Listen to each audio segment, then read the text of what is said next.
Good morning, everybody. Myself, Dr. Stokes, a value investor and a stock market enthusiast है।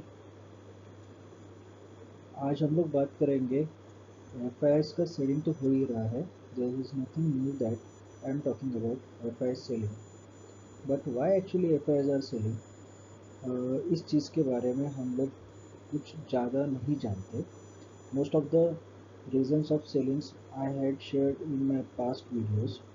आज हम लोग देखते हैं कि reasons of actually FII sellings in a global market, specially the Indian equity, क्या हो सकता है, और अगर एफआईआई सेल कर रहे हैं तो बाय क्या कर रहे हैं, ये हम लोग देखते हैं। ठीक है, let's start the video.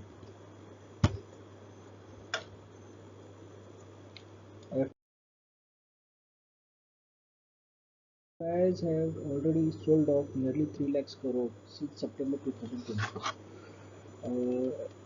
Daily का सेलिंग चालू है।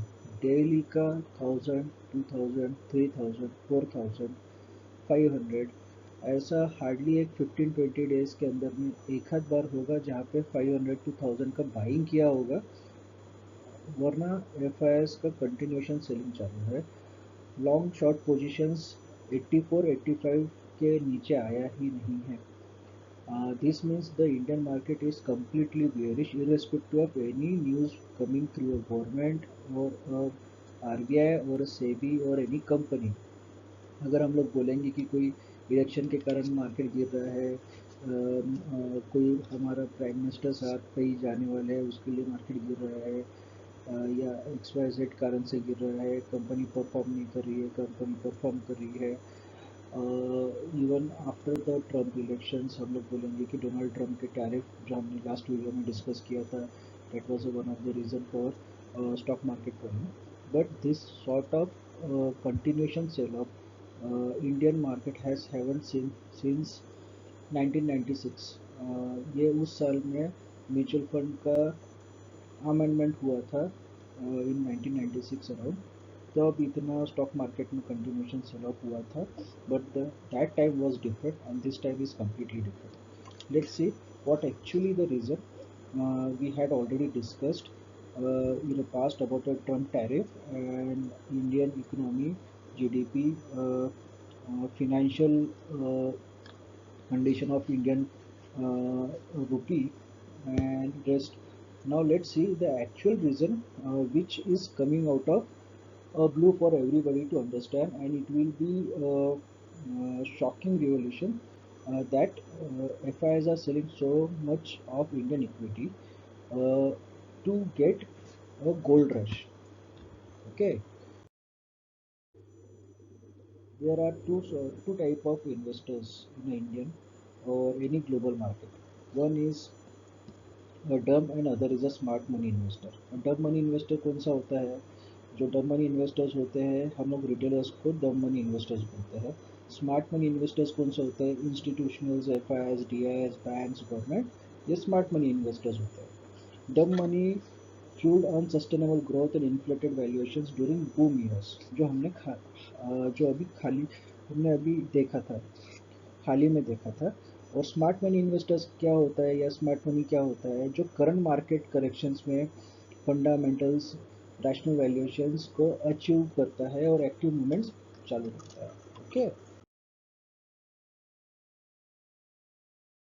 तो हम लोग क्या बोल रहे थे कि स्मार्ट मनी और डम मनी दोनों ही अपोजिट होते हैं। Dumb money is our retailer, smart money is our F I S, D I S, institute and banks.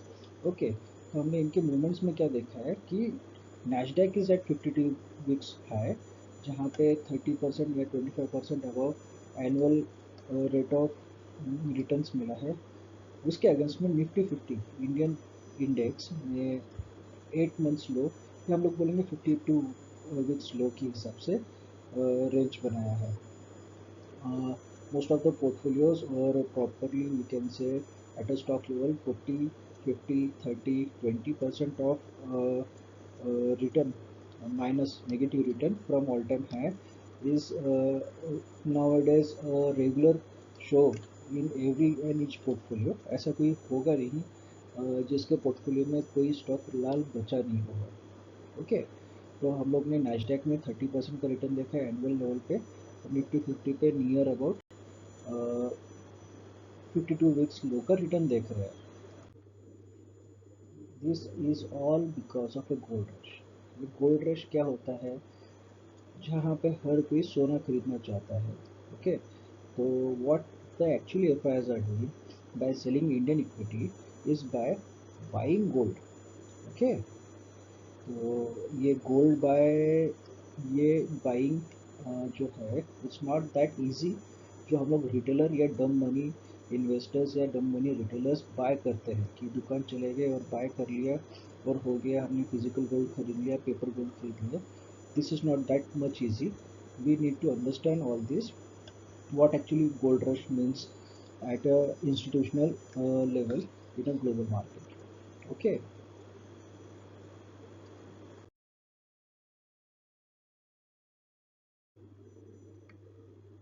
actually gold has been at a 52 weeks high, then at an all time high.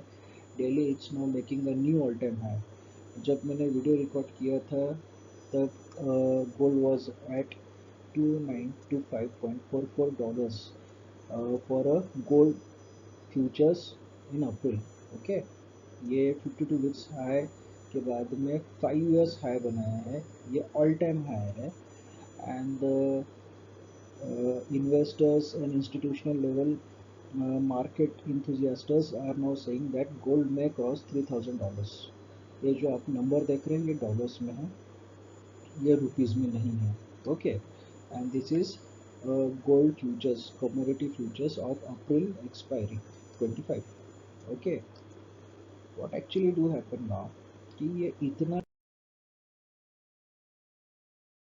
कैसे क्या बढ़ गया, इतना महंगा कैसे क्या हो रहा है, और इतनी ज़्यादा डिमांड कैसे क्या बन रही है, और भाई इसे खरीद कौन रहा है, बेच कौन रहा है, और ये सब हो क्या रहा है ना, जिस कारण से हमारा इंडियन इक्विटी मार्केट गिरा हुआ है या डेली नया लो बनाया जा रहा है। तो we should know all about this. तो ये स्टार्ट होता है लंदन से। Okay, why? तो हम लोग ये एक छोटा सा स्टोरी पकड़ के चलते हैं, जहाँ पे एक लंदन गोल्ड पूल बना था। What is London gold pool?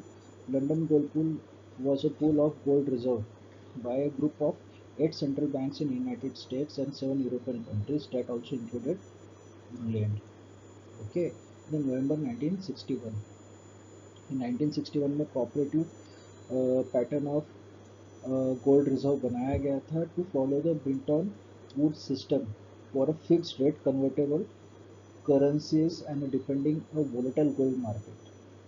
1961 में gold was very volatile, and to prevent all this, that volatility of gold and prevent the currencies from getting devaluations or currency mismatch for trade trading point of view, these European countries along with the USA went for uh, Bretton Woods system of fixing the gold rate, and gold rate was fixed at 35 US dollars per ounce of gold by intervention of London gold market. Okay, तो ये London में ये 8 banks ने मिलके, countries ने मिलके gold reserve करके रखा था। इसलिए हम लोग बोलेंगे कि दुनिया का जो भी गोल्ड होता है, सबसे ज़्यादा गोल्ड रिजर्व है लंदन में, और ये था उस समय लंदन गोल्ड मार्केट के नाम से बनाया गया था, जो 1961 में स्टार्ट हुआ था। 6 साल सक्सेसफुली चला है। उसके बाद 7वें साल में ये कोलैप्स हो गया।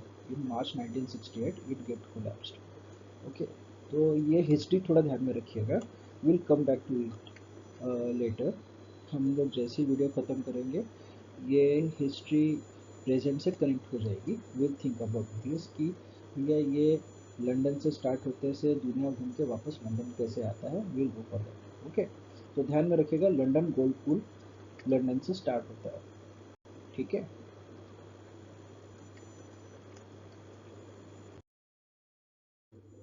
एट टूडेज डेट क्या हुआ है कि लंदन में रिकॉर्ड गोल्ड आउटफ्लो हुआ है। इट्स जैसे आप स्क्रीन पे देख रहे हैं ब्लूमबर्ग के न्यूज़ के हिसाब से, it is a very recent news, जहाँ पे गोल्ड जो था स्टोर लंदन वॉल्ट में 4.5 मिलियन ट्रॉय आउंस से नीचे गया है इन जनवरी, इतना ज़्यादा इसका डिमांड था। और largest monthly decline since record begins in 2016। अब मैं आपको एक चीज़ बता देता हूँ यहाँ पे कि जैसे मैंने आपको बताया था लंदन गोल्ड पूल में लंदन गोल्ड मार्केट बनाया गया था to decide a gold rate. 2015 में इसको चेंज कर दिया गया। ओके, इसका जो नया नाम था वो लंदन, हम लोग बोलेंगे मिनट,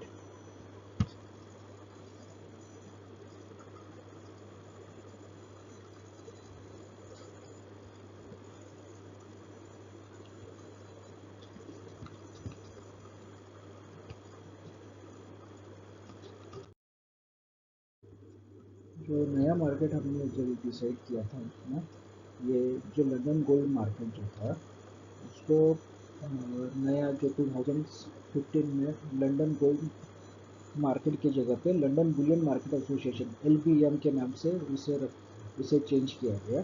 तो लंदन बुलियन मार्केट जो था,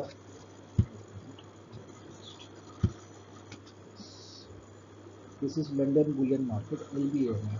ओके, 2015 के बाद से जो ग्लोबल गोल्ड था उसका रेट डिसाइड होता था लंदन बुलियन मार्केट के हिसाब से।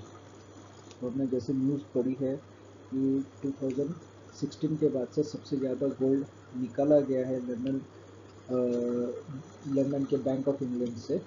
और ये शिप कहाँ किया गया था? It was ship to New York. Okay, अब ये न्यूयॉर्क जो है ये वेयर हाउस है, US का वेयर हाउस है जिसमें कोमेक्स, इसका नाम है कोमेक्स वेयर हाउस, न्यूयॉर्क में है। तो इतना ज़्यादा गोल्ड लंदन से निकाल के LBM and bank of England से निकाल के ये लेके गए हैं न्यूयॉर्क में कोमेक्स। तो ये दो सिस्टम्स है जहाँ पे एक जगह था लंदन जो बुलियन मार्केट एसोसिएशन, वहाँ पे था फिजिकल गोल्ड। और कोमेक्स जो था, कोमेक्स में पेपर गोल्ड होता है। तो हम लोग आने वाले स्लाइड्स में पता करेंगे कि what is the difference between a physical gold and paper gold. Paper gold कहाँ से जो होता है क्या है, और ये कहाँ से रूल होता है, और फिजिकल गोल्ड कहाँ से रूल होता है, ये आने वाले स्लाइड्स में मैं आपको क्लियर कट बताता हूँ।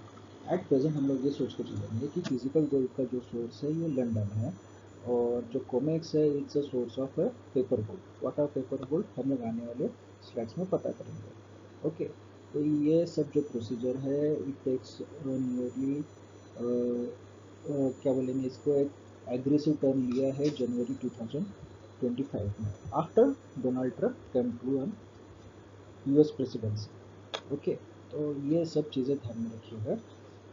ठीक है, तो यहाँ पे एक छोटी सी चीज़ होगी, जो फिजिकल गोल्ड शिपमेंट होता था इसका एक पैटर्न ऑफ शिपमेंट होता है। देर आर सर्टेन क्राइटेरियाज जिसमें शिपमेंट किया जाता है। गोल्ड बार्स का शेप साइज से लेके उसकी सिक्योरिटीज से लेके प्रॉपर शिपमेंट होता है। It is actually done by shipment, it takes a certain duration. और इसका एक प्रॉपर रेट लगता था 0.5% का, जो आपका शिपमेंट रेट है ऑन बुलियंस वो लगता है। पर suddenly there is a rise of a demand of a physical gold in a Comex जो न्यूयॉर्क में है। ठीक है, तो ये प्रोसेस इतना ज़्यादा डिमांड में आ गया कि अब ये जो फिजिकल गोल्ड शिफ्टिंग था it is not taking the time. Generally इसके पीछे का एक स्टोरी बताता हूँ मैं आपको।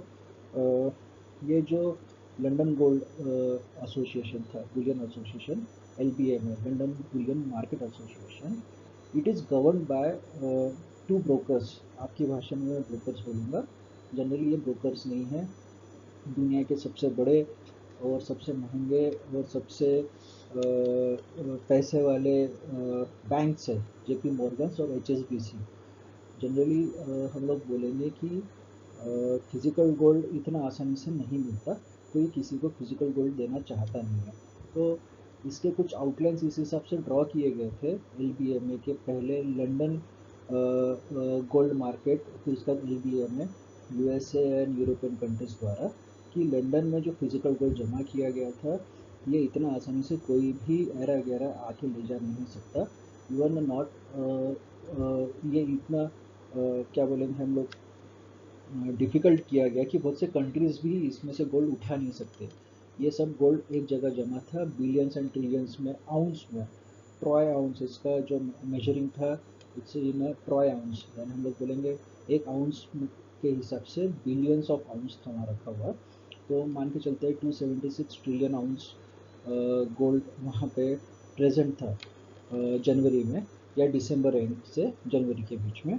तो ये जो प्रोसीजर होता है, आपने फिजिकल गोल्ड को एक प्रॉपर स्टैंडर्डाइज्ड गोल्ड बार्स में कन्वर्ट करना होता है। बाद में उसकी मेजरमेंट होती है, उसके डायमेंशंस चेक किए जाते हैं, बाद में उसको सिक्योरिटी दी जाती है।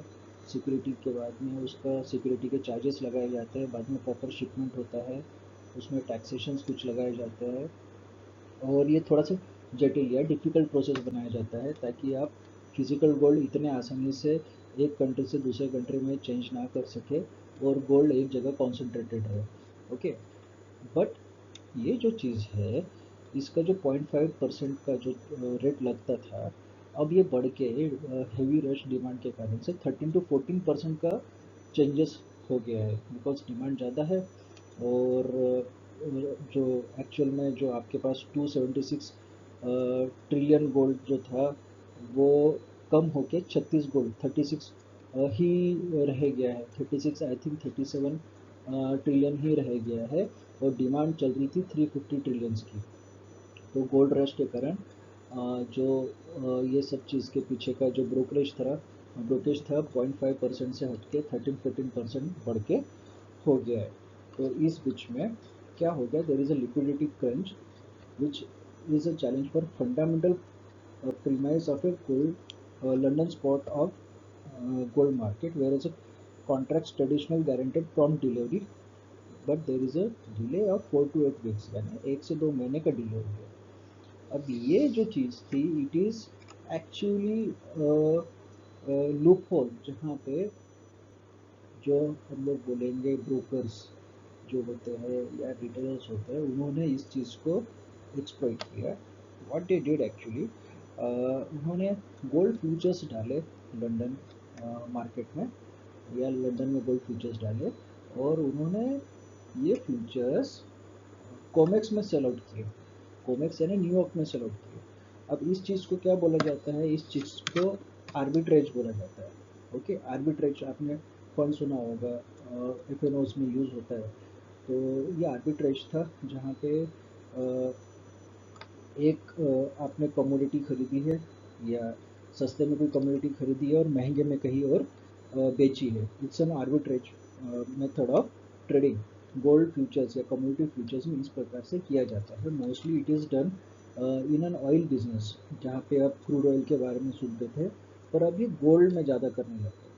अब इसमें फ़र्क क्या हो रहा था कि मान के चलते हैं गोल्ड का रेट लंदन में $2816 चल रहा है, और कोमेक्स में 2832, यानी आप बोलेंगे 2816 लंदन में चल रहा था, 2832 न्यूयॉर्क में चल रहा है। तो फ्यूचर्स यहाँ से निकाल रहे हैं, और आप न्यूयॉर्क से उसको सेल आउट कर रहे हैं। तो न्यूयॉर्क से सेल आउट कर रहे हैं, न्यूयॉर्क में आपको कोमेक्स से फिजिकल गोल्ड मिल रहा है on paper. Okay, it's everything is on paper.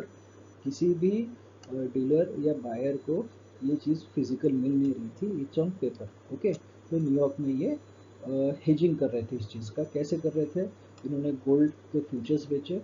Gold के फ्यूचर्स बेचने के बाद डॉलर वॉज गेटिंग स्ट्रॉन्ग, तो उन्होंने डॉलर्स का बॉन्ड यील्ड खरीद लिया।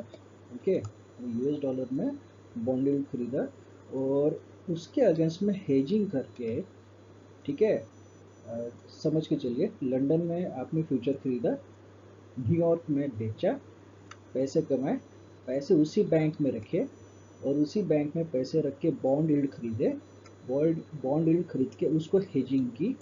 ठीक है, अब इस हेजिंग से फिजिकल गोल्ड खरीदा है। अब न्यूयॉर्क और लंदन में तो फिजिकल गोल्ड खरीद नहीं सक रहे थे, तो कहाँ खरीदा होगा ये फिजिकल गोल्ड, इन्होंने खरीदा फिजिकल गोल्ड शंघाई में। ओके, तो अब ये शंघाई क्या है, नई चीज़ है। तो इसके पहले हम लोग देख लेते हैं कि इन्होंने जो फिजिकल गोल्ड खरीदने का सोचा था,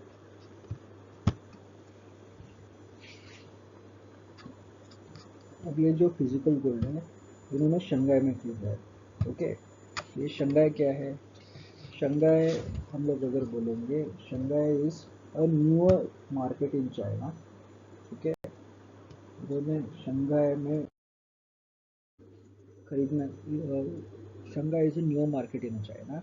What actually China did in recent year after US sanction on Russia, when a Russia-Ukraine war started, US sanctioned on Russian account. उन्होंने रशिया का पैसा पूरा फ्रीज कर दिया था। अब इसको देखते हुए चाइना ने ये सोचा कि भाई आज रशिया को फ्रीज कर दिया, कल किसी और को फ्रीज कर देंगे, परसों चाइना को भी फ्रीज कर देंगे। Post COVID, there were global tension around the world because of China की, चाइना के कारण से कोविड हुआ था XYZ। तो चाइना थोड़ा सा डर गया था। तो चाइना ने क्या किया कि उन्होंने चांस देखा, उन्होंने पहले Shanghai gold exchange market ready किया। ठीक है, it is now the Asia's biggest gold market. जैसे लंदन था, फिर न्यूयॉर्क हुआ, now the Shanghai stands as a Asian biggest market. अब इसकी खासियत है, मैं आने वाले स्लाइड्स में आपको बताता हूँ। इसके लिए सबसे पहले चाइना ने लगातार 17 महीनों तक गोल्ड खरीदना चालू किया। ओके, अब इन्होंने क्या आंसर दिया है गोल्ड खरीदने के लिए? To reduce dependency on US dollar. ठीक है, to hedge against currency depreciation and geopolitical risk. इन्होंने इस हिसाब से इसका आंसर किया। व्हाट एक्चुअली चाइना डिड कि ये जो 10 महीने पहले की न्यूज़ थी, इन्होंने इस हिसाब से the People's Bank of China has forefront purchasing gold for 17 consecutive month. 2023 की बात है। अब इन्होंने आंसर क्या दिया था? वही कि डॉलर पे हम लोग डिपेंडेंसी नहीं रहना चाहते। तो ये सब चीज़ों के लिए चाइना था। चाइना's dollar holding has decreased significantly since 2011, a trend that has accelerated post pandemic, post covid। अब इन्होंने एक नई चाल खेली। इन्होंने shifted the goal aligned with the objectives to bring a BRICS nation, Brazil, Russia, China, India and South Africa, to work together to make a alternative currency towards a dollar to beat the dollar supremacy by 2050। आपने ध्यान से सुना होगा, Donald Trump ने 2-3 बार बोला है कि दे भाई ब्रिक्स नेशन के लिए वार्निंग है, अगर उन्होंने ब्रिक्स करेंसी निकाला तो यूएसए से भयंकर कोई चीज़ नहीं, ब्रिक्स इज़ डेड। उन्होंने नरेंद्र मोदी जी जब पोडियम पे थे तो उस समय बोला था ब्रिक्स इज़ डेड। ये सब इसी के लिए था। ओके, तो ये 2 साल पहले ही चालू हो गया था। What actually happen here, accumulation of gold जो था वो सब चालू किया था इन्होंने to create an exchange. Exchange का नाम था शंघाई एक्सचेंज। शंघाई एक्सचेंज की खासियत क्या थी मैं बताता हूँ। ये देखिए, पिछले 3 साल में सबसे ज़्यादा खरीदा है इन्होंने गोल्ड।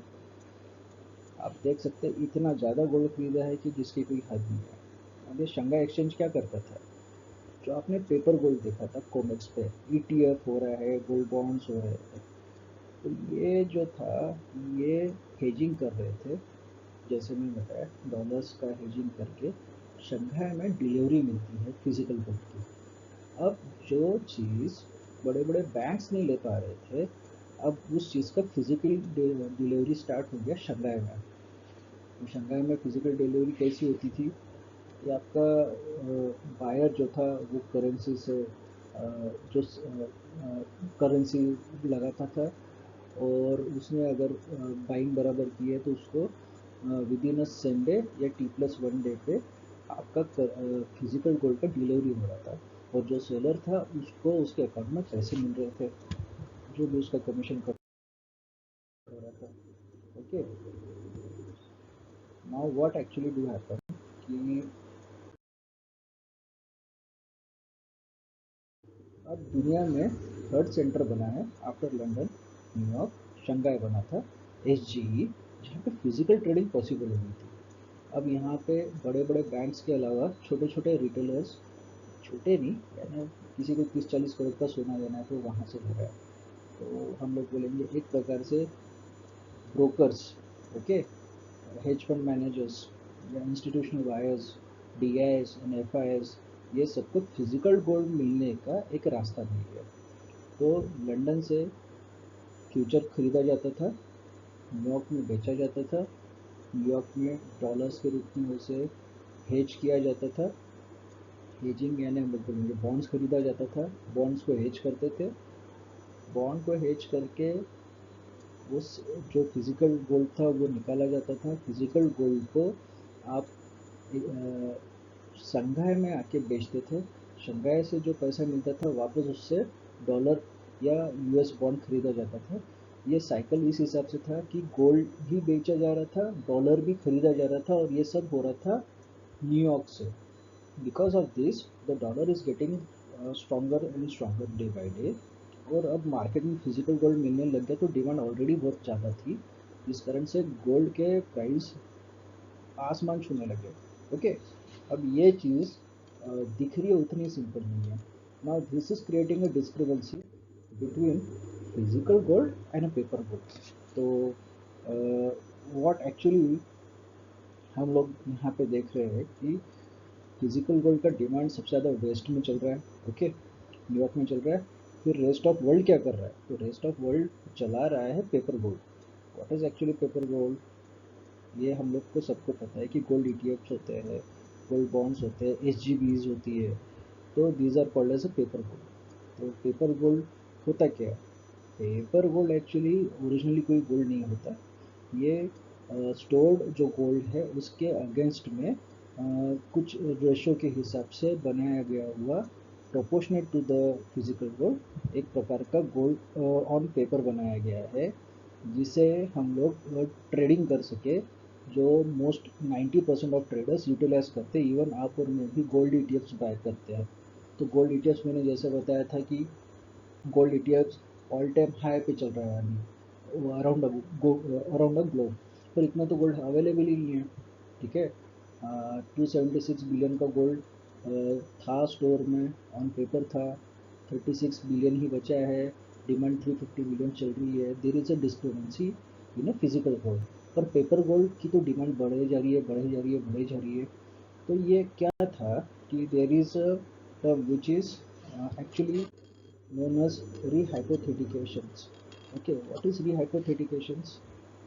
यहाँ पे इस हिसाब से बात करते हैं कि एक आउंस ऑफ गोल्ड के अगेंस्ट, फिजिकल गोल्ड के against, to the ratio of 124, okay, to the ratio of 1:124 का रेशियो मिनिमम पकड़ के चलते हैं गवर्नमेंट के हिसाब से अराउंड द ग्लोब। यूएसए ने 124 का रेशियो फिक्स करके रखा है रिहाइपोथेटिकेशन का, यानी एक गोल्ड के अगेंस्ट में आप उसी रेट के हिसाब से 124 गोल्ड ईटीएफ्स निकाल सकते हैं। ओके, अब रिहाइपोथेटिकेशन क्या होता है कि एक क्लाइंट है आपके या मेरे जैसा, ओके, और उसको बोला गया है कि आप आपके गोल्ड यहाँ पे जमा कर दीजिए, और उस गोल्ड को हम लोग आपके लिए यूटिलाइज करेंगे। कैसे? हम आपको उस पर रेट ऑफ इंटरेस्ट देंगे, और आपका जो गोल्ड है वो सुरक्षित रहेगा हमारे पास में। अब ये आपने ब्रोकर या बैंक के पास में जमा कर दिया। अब ब्रोकर और बैंक ने क्लाइंट का यही एसेट को कोलेट्रल रख के खुद की बोरिंग चालू कर दी और खुद ही ट्रेडिंग कर दी। अब ये ट्रेडिंग कैसे करते थे? गोल्ड ईटीएफ के मार्फत से। अब यहाँ पे क्या होता है, ब्रोकर जो था अपनी जो फीस कमा रहा था उसी से परसेंटेज देगा आपको। ओके, अगर वो कमाएगा नहीं तो परसेंटेज कहाँ देगा? तो ये साइकिल था। This is called as pre hypothecations, जहाँ पे साइक्लिक वे ऑफ वर्किंग चालू था। अब एक गोल्ड के आउंस पे 124 का परसेंटेज बोला है, रेशो बोला है।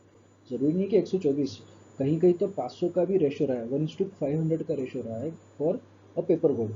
Now what actually do happen, ये सब चीज़ें वायबल थी जब कहीं फिजिकल गोल्ड अवेलेबल नहीं था। अब फिजिकल गोल्ड अवेलेबल हो गया शंघाई में, तो मान के चलते कि चार दोस्त है, चार दोस्तों में मेरे पास में गोल्ड है। मैंने ए बी सी डी ऐसे चार दोस्त रख लेते हैं। मैंने गोल्ड था, मेरी रिक्वायरमेंट नहीं थी, मैंने मेरा गोल्ड बी को दिया, बी ने मेरे गोल्ड पे लोन सी को लोन दिया, सी ने डी को लोन दिया। ओके, अब डी ने वो जो गोल्ड था वो फिजिकली निकाल लिया और वो चले गया। ओके, अब वहाँ पे मेरे पास जो गोल्ड था उसके अगेंस्ट में ऑलरेडी 3 लोगों ने लोन दिया है, यानी एक यूनिट पे ऑलरेडी 3 लोगों ने लोन दिया हुआ है और चौथा वो गोल्ड लेके चले गया। अब उस सर्कल में गोल्ड नहीं बचा है, तो एक्चुअल में था एक ही, पर अब 3 लोगों के पास भी गोल्ड ऑन पेपर दिख रहा है जिस पर लोन चल रहा है। Okay, this is called as rehypothecation. Generally ये चीज़ें रियल स्टेट में होती थी या एफडीज में होती है। ओके, अब ये चीज़ जो थी ये बहुत ही डेंजरस चीज़ है जो ग्लोबली 2008 में लेहमन ब्रदर्स का रियल स्टेट क्राइसिस ला चुकी है। तो रिहाइपोथेटिकेशन हम लोग बोलेंगे it's a very risky pattern of financial trading which do happen to be a root cause of Lehman collapse. Lehman Brothers सबको पता होगा। ओके, तो यहाँ पे बैंक से होने के चांसेस सबसे ज़्यादा है। बस ये पेपर गोल्ड वहीं पे जा रहा है। अब ये जो चीज़ है ये समझने वाली चीज़ थी कि भाई ये पेपर गोल्ड तो अब गिरने वाला है। दैट्स वाई कि पेपर गोल्ड का जो वैल्यूएशन है ये बहुत ज़्यादा इन्फ्लेट हो गया है। नहीं, रियल गोल्ड 100 ही ग्राम है, पेपर गोल्ड आपका 1 टन का चल रहा है। ये हिसाब का रेशो चल रहा है जो अच्छा नहीं है आने वाले दिनों में। तो व्हाट एक्चुअली डू हैपन, ये सारे प्रोसेस को बैकवर्डेशंस ये ट्रेडर लैंग्वेज में कहा जाता है। बैकवर्डेशंस का मतलब क्या था कि आपने एक मार्केट में सस्ता खरीदा, ठीक है, और जनरली ये जो होता है कि price of commodity in a future is lower than it's a current price. Okay, it's opposite of contango where the future price is higher than the current price। अब ये क्या बैकवर्डेशन कब होता है, जब आपको लगता है कि भाई आने वाले दिनों में डिमांड बहुत बढ़ने वाली है। बस यही चीज़ थी कि आने वाले दिनों में लोगों को लग रहा है गोल्ड कम है, फिजिकल गोल्ड काफ़ी कम है, उसकी डिमांड बहुत बढ़ने वाली है। लोग वही चीज़ है कि पी रेशो आप बोल सकते हैं आपकी भाषा में, तो आपने गोल्ड को ज़्यादा पैसा देना चालू कर दिया। अब ये चीज़ कहाँ कहाँ अफेक्ट कर रही है, mostly it is now affecting at a gold ETFs जो अराउंड द वर्ल्ड सबसे ज़्यादा बिक रहा है। ध्यान में रखिएगा बैकवर्डेशंस। ये देखेंगे आप अगर, तो जनवरी 2025 में सबसे ज़्यादा जो बुलियन मार्केट्स के बुलियन बैंक्स जो थी उन्होंने क्या किया कि उन्होंने सबसे ज़्यादा जीएलडी शेयर्स खरीदे। ठीक है, व्हाट इज़ जीएलडी शेयर्स, जो गोल्ड ट्रस्ट के जो बॉन्ड्स थे वो खरीदे थे और उनको इनकैश कर दिया। यानी इन्होंने क्या करना चालू कर दिया कि भाई जीएलडी बोरोइंग्स जो थी, गोल्ड लिक्विडेट बोरोइंग्स जो थी, वो सबसे ज़्यादा उन्होंने जनवरी में लिक्विडेशंस करना चालू कर दिया। यानी बैंक्स ने ही खुद का ईटीएफ अब बोल दिया है कि भाई आपको फिजिकल गोल्ड होना है। तो अब नया डिमांड चालू हो गया। ओके, अब ऐसा हो गया है कि जो ये जो डिमांड कहाँ चालू हुआ, कोमेक्स में। मैंने जैसे आपको स्टार्टिंग में बताया था लंदन से बात चालू होती है, तो यहाँ पे न्यूयॉर्क में डिमांड चालू हो गई जहाँ पे पेपर गोल्ड जो रूल कर रहा है पेपर गोल्ड को। लंदन लंदन फिजिकल था और न्यूयॉर्क पेपर गोल्ड की होता है। अब ये जनरली जनवरी में आप जब देखेंगे तो लाइफ टाइम जनवरी में सबसे कम डिमांड रहती है, सबसे कम। यहाँ देखेंगे जनवरी में डिमांड कम है, यहाँ जनवरी में डिमांड कम है, यहाँ जनवरी में डिमांड कम है। बट हमने देखा इस बार जनवरी में डिमांड स्काई रॉकेट है, सबसे ज़्यादा डिमांड जनवरी में है ना। साल के पहले ही महीने में इतना ज़्यादा फिजिकल गोल्ड का डिमांड हो गया कि जिसकी हद नहीं। और ये सब एक ही कारण से था, हम लोग सबको पता है कि इसका रीज़न क्या है। डोनाल्ड ट्रंप का टैरिफ। सबको लग रहा है कि हम पे टैरिफ लगेगा और इससे बचने के लिए हमको गोल्ड चाहिए। तो इसने क्या किया, FOMO, fear of missing out. Okay, अब ये जो चीज़ थी यहाँ पे एक नया सिस्टम ट्रिगर हुआ है। ओके, गोल्ड के लेंडिंग रेट्स इंडिया में सबसे ज़्यादा डबल हुए विद इन अ मंथ। अब इसका मतलब क्या हो गया कि यूएसए के पास गोल्ड है, यूएसए बोल रहा है भैया इंडिया को हम आपको गोल्ड देने के लिए तैयार है, और हम आपको जो ब्याज के रेट पे जो दे रहे हैं, रेट ऑफ इंटरेस्ट जो था वो अब डबल है या भैया बढ़ गया है, आपको ज़्यादा ब्याज पे हमसे गोल्ड लेना पड़ेगा। They are now arm twisting and they are now creating a new system. ये क्यों हुआ, यूएस में इतना डिमांड बढ़ गया कि सऊदी अरेबिया ने इंडिया का गोल्ड सप्लाई रोक दिया। Okay, these are all recent news, February 11, 2025, and it's all because of Donald Trump's one decision. अब मैंने आपको एक चीज़ बताई थी कि लंदन गोल्ड पूल में जो गोल्ड रखा गया था $35 पर ट्रॉय आउंस के हिसाब से रखा गया था। It was a rate in 1961, actually 1944 का रेट उन्होंने 1961 तक लगा के रखा था। अब ये चीज़ क्या बता रही है मैं बताता हूँ। अमेरिका सबसे ज़्यादा डेट में, ये कोई नई चीज़ नहीं है, everybody knows. Donald Trump elect इसलिए हुआ है कि he want to makes America great again. अब इन्होंने क्या किया कि जब उन्होंने पॉलिटिकली आपका चालू किया था खुद का 1 साल पहले का कि हम लोग अमेरिका को ग्रेट कैसे बनाएंगे और डेथ कम कैसे करेंगे, तो उन्होंने एक और चीज़ लाई थी ऑन पेपर कि हम अमेरिका का गोल्ड यूज़ करेंगे। ठीक है, अमेरिका के पास गोल्ड रिजर्व है। उन्होंने गोल्ड रिजर्व में वापस से 750 बिलियंस का, ये देखिए, American gold reserve could add 750 billions to the US treasury overnight. आपके ऊपर में जनरली 1 to 2 बिलियंस का सबसे बड़ा डेप्ट है। अब डेप्ट रातों रात तो कम होना नहीं है। तो यूएस में डोनाल्ड ट्रंप, उन्होंने डीओजी जो डिपार्टमेंट था, डॉज डिपार्टमेंट था, वो क्लोज किया। गवर्नमेंट की नौकरियां कम कर दी। उन्होंने कहा है कि हम लोग हमारी मिलिट्रीज बुला लेंगे, हम लोग को कोई वॉर नहीं होना है। उन्होंने सारी एक्सपेंसेस यानी यूएस एड्स जो थे वो बंद कर दिए। WHO से हाथ निकालना चालू किया है। उन्होंने ऐसी ऐसी चीज़ों से पैसा डालना बंद कर दिया कि भाई हमारा खर्चा बहुत हो रहा है, हम पहले कंगाल हो रहे हैं, हम अब पैसा दे नहीं सकते, आप आपका देखते बैठिएगा। फिर भी डेब्ट इतना है कि वो कम नहीं होगा। तो बोला ये जा रहा है around the world global economist द्वारा, और डोनाल्ड ट्रंप ने खुद ने भी ये चीज़ बोली थी कि भाई हम लोग यूएसए का गोल्ड रिजर्व यूज़ करेंगे।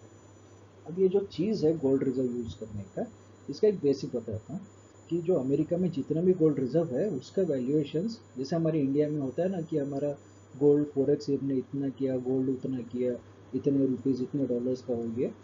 अमेरिका में आज भी $35 के हिसाब से ही गोल्ड रिजर्व रखा गया है। ओके, मैक्स टू मैक्स इन्होंने 1968 में 42 पॉइंट समथिंग या $43 के हिसाब से max to max gold reserve रखा है। ये 1968 में जब London pool of gold dissolve हो रहा था, तो उस समय उन्होंने उतना ही जो था आपका गोल्ड, वो रेट पे क्या बोलेंगे हम लोग उसको प्लेज कर दिया था। Okay, in 1968 the USA pledge that gold to stop, क्या बोलेंगे, trading, to stop the trading to the private players in a gold. Okay, अब ये जो थी, ये जो बेसिक जो था लंदन गोल्ड पूल का, is to create a trade balance to prevent a currency discrepancies in a early trade zone, क्योंकि सेकेंड वर्ल्ड वॉर हो गया था। अब वॉर के बाद में जो ट्रेडिंग वगैरह जब चालू करनी थी यूरोप और अमेरिका के बीच में, तो वहाँ पे इक्विवेलेंट कोई करेंसी चाहिए थी।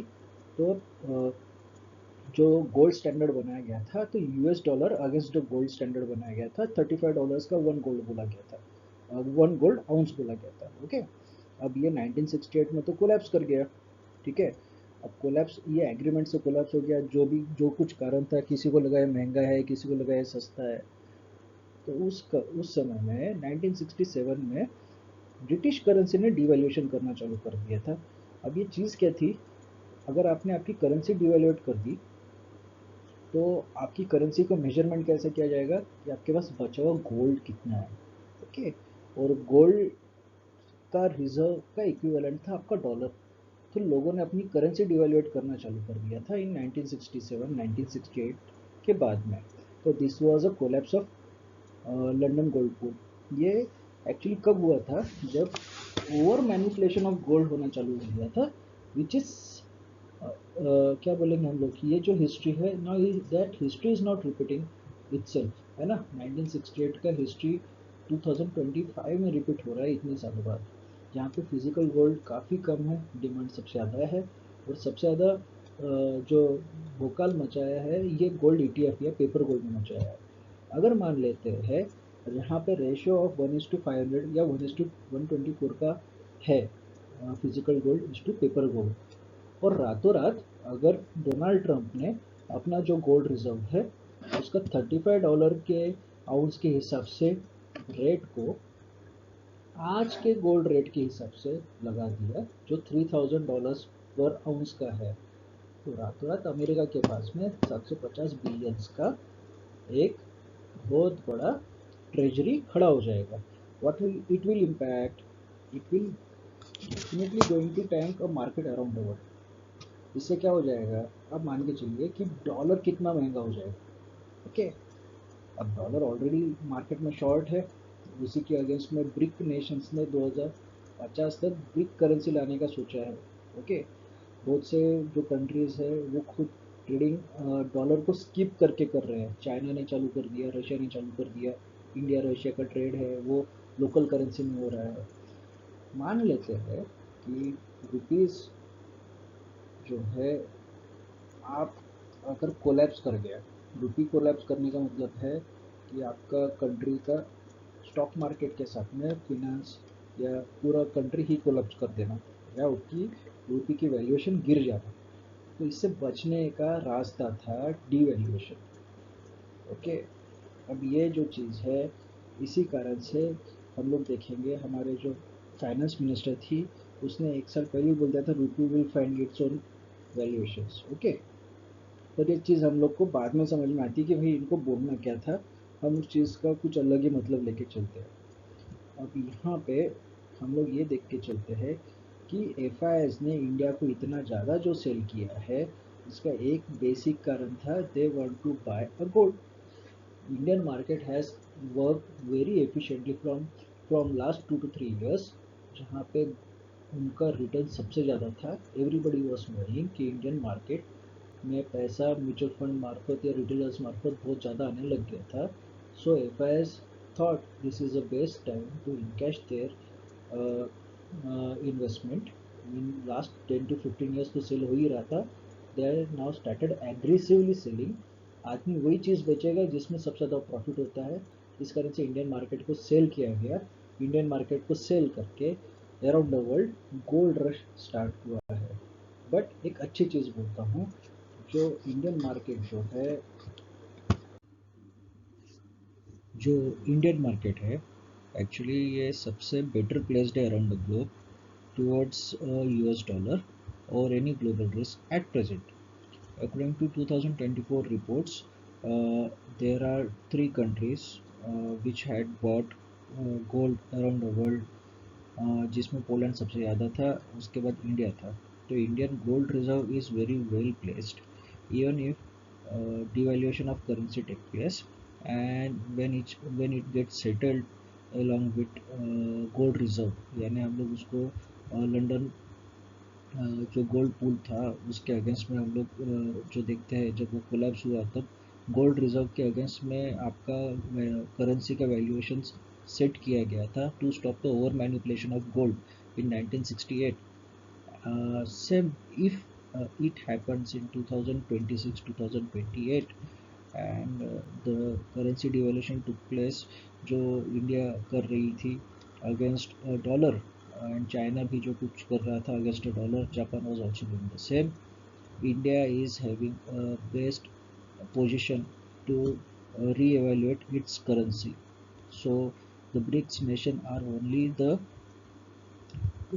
nations around the world at present which can stop US dollar from dominating the world. That's why Donald Trump is actually arm twisting India, and India is a soft target amongst the big nations to show that that dollar is going to be their king of a world from rest of universe। हम लोग बोलेंगे कि Russia, China और India अगर इन तीनों को भी मिला लेते हैं ब्राज़ील और साउथ अफ्रीका के साथ में, 5 ब्रिक नेशंस के पास इतना ज़्यादा गोल्ड है जो यूएसए को भी डोमिनेट कर सकता है।